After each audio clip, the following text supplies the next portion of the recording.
Broadcasting from the business capital of the world, this is the Podcast Business News Network. I think a lot of us are on a transformational journey, if you will. We're trying to either heal, we're trying to move life forward, succeed in all different ways, whether it's your job, whether it's a personal life. And we've got somebody who is phenomenal in helping you along with your journey. She's a certified clinical rapid transformational therapy practitioner. I wasn't sure if I would get all those words out correctly, but I think I did. And we're going to learn more about that. She's Donel Rourke, and she joins us. Hi, Donel. How are you doing? I am blessed. How about yourself? Doing fantastic. Yeah. You know, it could be a cloudy day, but it's always a sunny day if you look at it that way. And for you, transformational therapy. Now, I've heard of therapy before. Of course, we know what traditional therapy is. Why don't we start there? And we're going to get into a bunch of different things today and help people out if they, they're moving on, trying to heal. What exactly is a transformational therapy practitioner? So what it is I was actually trained by Marissa Peer, who is the creator of Rapid Transformational Therapy. And Rapid Transformational Therapy is a hybrid therapy. It's taking hypnotherapy. It's going to combine it with neuro-linguistics programming. So we're going to be reprogramming the brain. We have the cognitive behavior therapy where we do some talking. And we also want to really dive into the psychotherapy of just exactly what does that mean. And all of that is usually done within 1 to 3 sessions. It's not taking months or years to try and fix an issue. It's usually most of the time it's in one session. Interesting. And I've heard that can be done, especially when it comes to hypnotherapy. Let's say somebody wants to stop smoking, have some weight issues. It really, I guess it depends on the person, how open they are to making a change and healing, right? It's how open they are to suggestions. See, in hypnotherapy, a lot of people think that I can make you do something, but it's not. I'm only talking to you, and your subconscious mind is what is replying to me. And then I ask you more questions until you have an aha moment. And when you have that aha moment, I write it down. And then I take your aha moment, your own words, and I put it in a transformational recording so that you can listen to exactly what your mind says that you want to get the life that you said that you want to have. So, Donel, I'll share with you, in my journey, I was hypnotized very recently, as a matter of fact, and it just kind of happened by chance. So I can speak freely about something like this where you're in full control and you just nailed something that I knew happened, but I didn't process it until you said it, the aha moment. I knew where I wanted to go. I was going back to my childhood. I knew where I wanted to be in my mind as my eyes were closed during the session, but I felt like I was so there. And then at some point I had the aha moment where it's like, I know what the issues were, but what a feeling of calmness and healing ever since. And that was just one session. Right. And so what I like to help individuals know is when you go back into a scene, you are not reliving that scene. No matter how much we really would like to relive something, we can eat a really good meal and it tastes really good, or have a really nice relationship with somebody. And that moment, that feeling that we had, we would really like to be able to go back to that moment and feel everything exactly like how we did. It's not going to happen, or we would all stay in a state of bliss all the time, right? But what happens is you go back and now you can see it like you're watching it on a TV screen. Exactly. You're perfectly safe. You're not being harmed. You are there, but you are there as a spectator, seeing what has happened and how it made you feel, because it's that how it made you feel part that's the most important. That's what's created that memory in your mind. And when that memory is stored there and you replay it and you relive it over and over and over, those feelings that you had at that moment keep being relived over and over. Where in hypnosis, especially with rapid transformational therapy, what we do is we go to that part. And it's usually going to be when you're a child. And that's where, the inner child work comes in, because that's where the roots were. That's where the seeds were planted. And when those seeds were planted when we were little and life happened and watered it and fertilized it, and it just kept growing into this massive issue that we now, are procrastinating all the time. Why are we procrastinating? Why can't we seem to attract wealth? What are the different issues that individuals relate to based upon their childhood? All of them. We don't get that. We don't get that the seeds were planted when we were young on whether or not we could be prosperous. We just think, oh, well, if I go out and work really hard, I'm going to be prosperous. No, I know a lot of people that go out and work really hard and they don't have that much money. Yeah. And then I have some that have all this money, but they're not happy. They're not living a prosperous life. So it's really asking two questions, and it comes down to what do I want and how do I want to feel? And as we talk about the inner child, it could have been something that happened that crushed your self-confidence. And that stands in the way of you taking the steps to meet the goal to prosper financially, but you won't know Correct. until you figure it out. In my case, kind of knew what it was, but others might not know. They need to go back and see it. And sadly, and it is what it is, unfortunately, all of those or many of those things do happen in your childhood. And as parents, we don't know any better. We help plant those seeds, but we didn't know, Right. or our parents didn't know. The only thing you can do, I guess, is as a parent to try and stop that or fix that along the way, right? Right. And that's what we do is with inner child work. As you said, it's generation upon generation of things that have happened. My mother was doing what she was taught. Yep. The only thing that she was taught, because that's all you can do. You can only do what you were taught, how you were raised. And if you happen to go to school for child development, you might learn how to, parent a little bit better in that realm, or you might read several good help, books for raising children. But even at that, it's all based upon our emotion, our inner child, on how we are going to parent.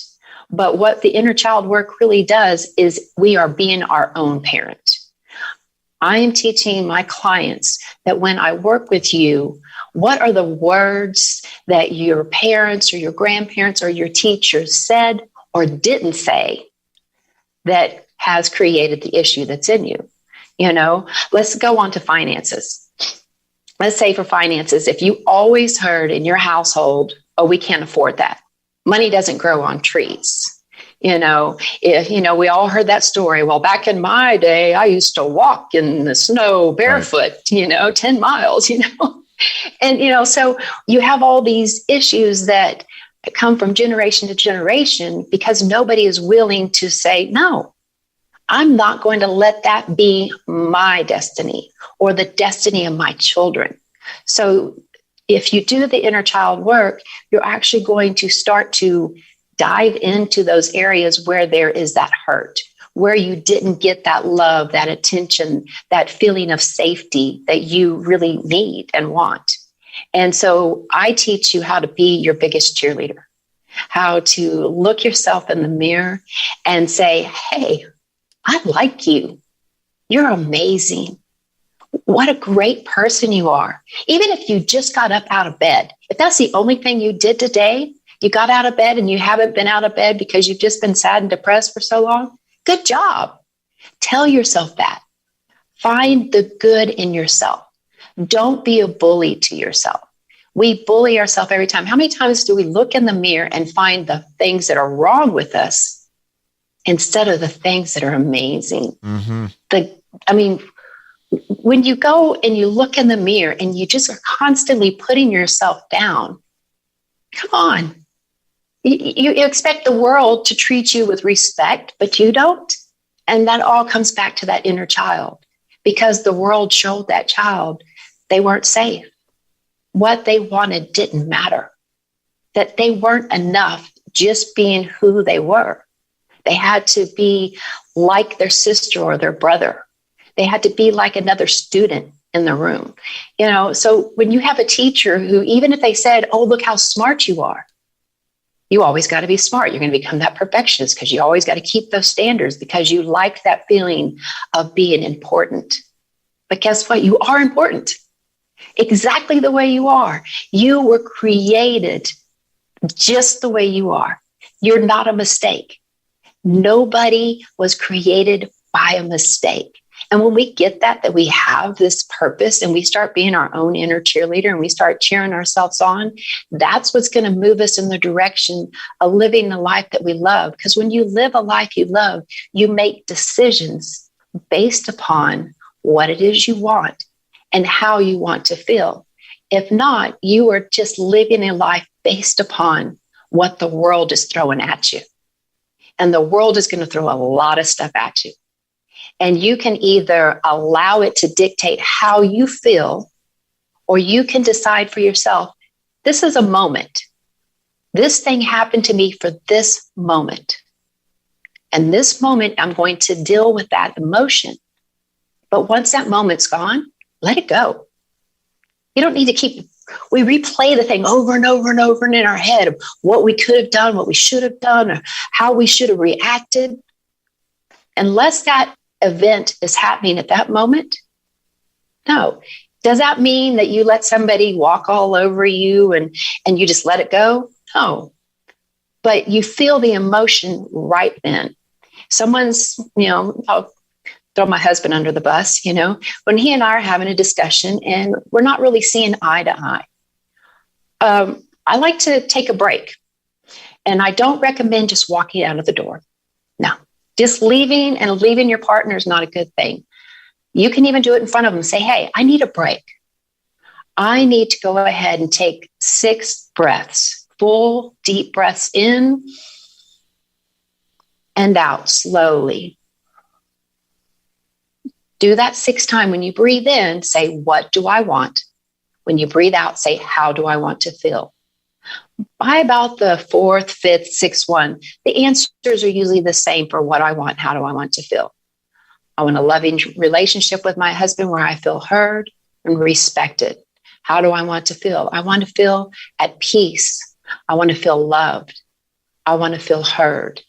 And so when I come back to the situation, I no longer have to be right. I no longer have to be the loudest one in the room. So you make sure you understand what I hear. Because I found in myself, what is it? What do you really want? I really want to be married to this man. So I need to listen to the words that he's saying and take ownership for the things that I can change. At the same time, listen to the words that I am saying to make sure that I am not just adding on other stuff that's really not relevant to what I want. And so having that understanding of feeling the feeling for 90 seconds, he said something hurtful to me that hurt me, my feelings. I say, hey, that really hurt my feelings. I'm going to feel it for that 90 seconds. It's an emotional loop. But what happens is, let's say he goes off to work, and I'm thinking about all day long, just how dare he say that to me? I'm going to tell him this whenever we talk. And, I might even send little mean things throughout the day just to do jabs. But he's not doing anything to me right then. Not at all. He's busy at work. But all day long, I'm just stewing in this anger because I allowed a situation to now dictate how I'm going to have my life affected for the rest of the day. Some people even do this for weeks, months, years. Hey, what's wrong with you? Well, my coworker did X, Y, Z to me, and now I have to sit next to them, and I really hate going to work. When did that happen? Oh, a year ago. Oh, okay. Has he done anything to you today? So right. This moment, it's literally moment by moment, because we are only in the present moment. What happened in the past is gone. What is happening in the future is only for us to make now to produce that future. And you can have a choice. You can either have a wonderful life. You can have a life where, I don't care. I've had so much sadness happen around me in the last 6 months. And for me to have peace through those sad times, I lost my mother-in-law in November, and my 33-year-old daughter just lost her husband, who was 37, less than a month ago. So sorry. And the pain that my daughter felt just ripped me apart. But what I had to continue to tell myself is what's going on in this moment. This moment is the one that I need to be in, because I had to be able to still have my peace so that I could be there for her. It's not that I'm not allowed to have these emotions. No, remember, feel them fully for 90 seconds. If you don't feel an emotion, it doesn't matter if it's joy, sadness, whatever the emotion that comes at you, if you stop it mid-place, it's going to be stored in the body, and it's going to manifest itself as some type of illness, a headache, stomach issues, arthritis. I had a client who had came to me because of arthritis, and we found out that it was anger issues that she was dealing with. That in sleep, she was just gripping her hands so tight that when she even had surgery on her joints and her fingers, And once she had that aha moment, she doesn't have the issue. Her hands don't hurt. And she's like, I did not realize that you could help me help my pain by understanding that it was caused from my anger.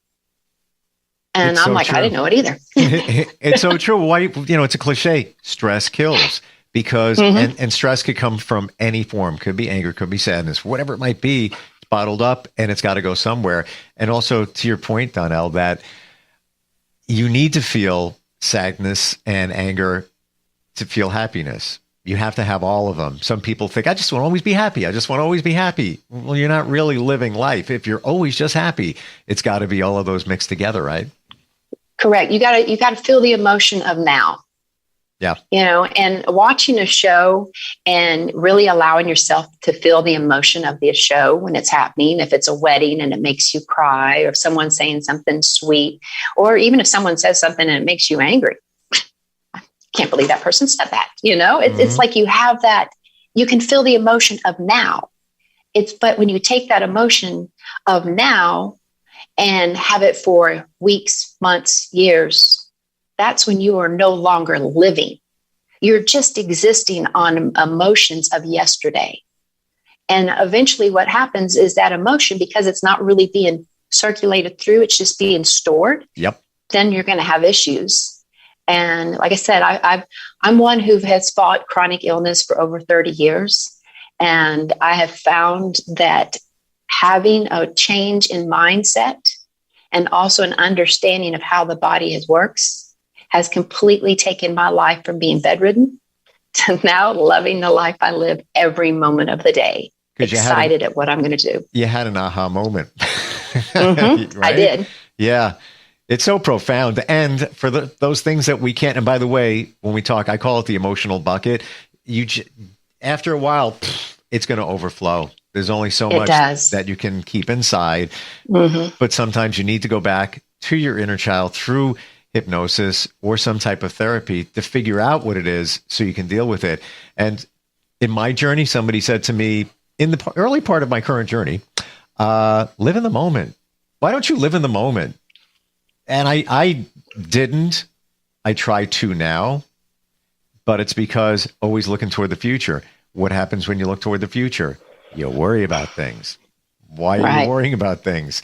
Because they've done the research. It's scientific that 90% of the stuff that you worry about never happens, never transpires. Why are you worrying about it? It's useless.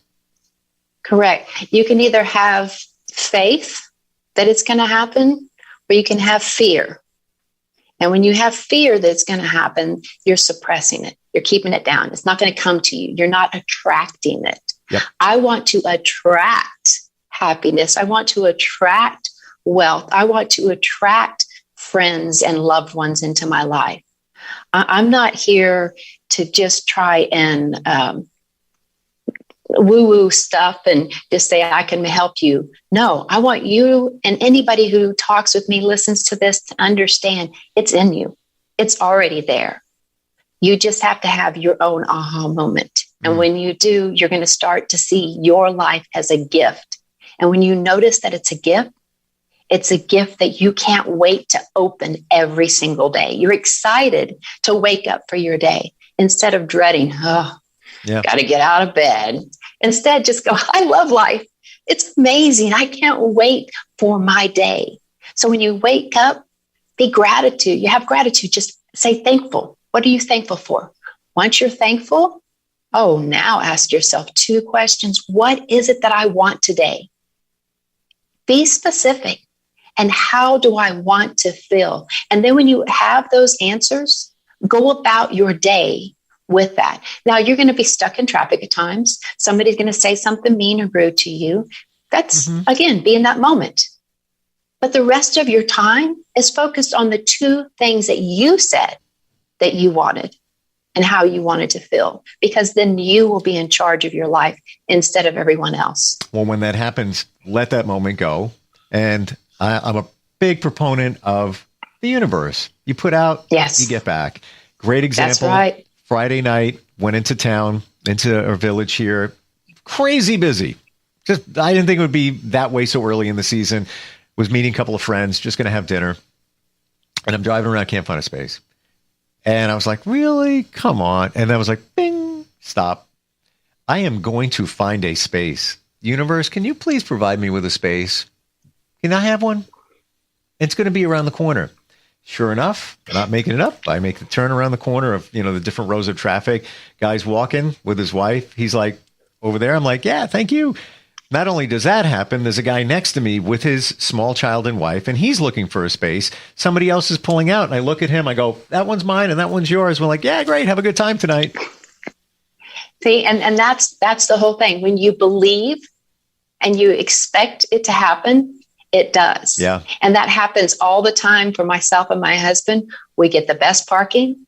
We walk right into restaurants when there's like lines of people out the door waiting. And we're like, oh, we're probably not going to get a table. My husband's like, oh, we're going to go get a table. And he'll walk up and boom, we got a table. Yeah.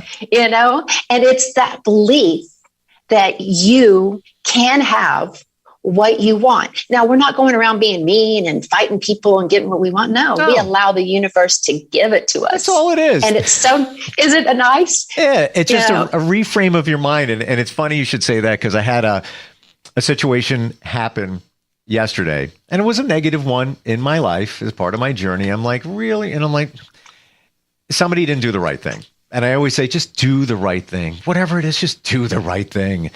Right. And I thought to myself, you know what? As much as I try, I do the right thing. I believe I do. And I got to tell you, it was such a nice, calm feeling that I had at that moment. Like, yeah, all right. I feel good. Not wasn't like a, pat yourself on the back. I never do that. Mm-hmm. It was just a feeling of like, that's the way it's supposed to be. And that's the way it has to be. And it was just a positive, just calm feeling while somebody else is not doing the right thing, and they'll suffer. I don't mean suffer, but they have to deal with their own situation. Right. Not me. Karma, karma is not anything that you're doing. It's literally karma is what you put out, you get back. Mm-hmm. So if you're putting out the calm, doing the right thing, it's not a matter of whether they're doing it. You are only in charge of you. And good job. And you should pat yourself on the back when you're living your life according to how you choose. When you say, I'm going to do the right thing, you're choosing to do the right thing. And that's a great thing. Attaboys, high-fiving yourself. I mean, I'm a big fan of Mel Robbins and her new book, The High Five, giving yourself a high five in the mirror. I do that. It's silly. I have a handprint on my mirror. But when you give yourself that high five in the mirror and look yourself in the eye and say, great job, it did something to me. And now I have tried to keep it on the same spot, but I have a handprint. I want to jump in based on that, because before we just literally have a minute left, but we do have instant feedback. You can reach us, instantfeedbacksteve@gmail.com. Kelly is in Dallas. I guess she heard what we were talking about. She says, I heard when you praise yourself, you're supposed to do it verbally. Have you heard that? It's not that I've heard that, but I've lived it. When you just think good thoughts, good job, whatever, that's one thing. But because, again, that goes back to that inner child. When you are a child and you did something, you want to be praised out loud so you could hear it.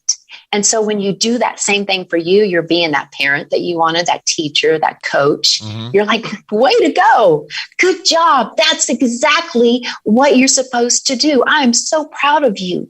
And when you hear yourself say that, and especially if you can look yourself in the eyes you get it. Your soul gets it. Your body feels it. You get energized. It's that thing that where you hear your own voice telling you that you are enough, that everything is available to you, and that what you want matters. You go, really? Huh. And I'm an adult now. So yeah, I can do that. Exactly. It's like technically you're reparenting yourself in a lot of ways, right? Yeah. You're reparenting yourself the way that you need to be reparented. Yeah. Giving yourself exactly what you need. Yep. Because only you know. And you didn't know when you were a kid because you were a kid. Nope. You didn't have those skills. That's right. Donel, if somebody wants to work with you and just see a transformation in their life, what do they do? The best place to go is my website. It's health-of-it.com. And on there, you will get to my scheduling page. You'll have all my social media. You can even find all my books that I have on Amazon, just directly through health-of-it.com. We didn't even get to the books. We didn't even get to the books yet. I know. It's crazy. It's fun. But yeah, just go to healthofit.com, the dashes in between, and you'll be able to contact me. But yeah, I've had a great time. This is wonderful. Same. It was great talking with you, and thank you from all of us for the jolt of positivity, genuine positivity. Really appreciate it. Thank you. Well, it was blessed. I've been very blessed. Yep. I look forward to talking to you again. Yes, definitely. Thank you. Thank you. We'll be right back.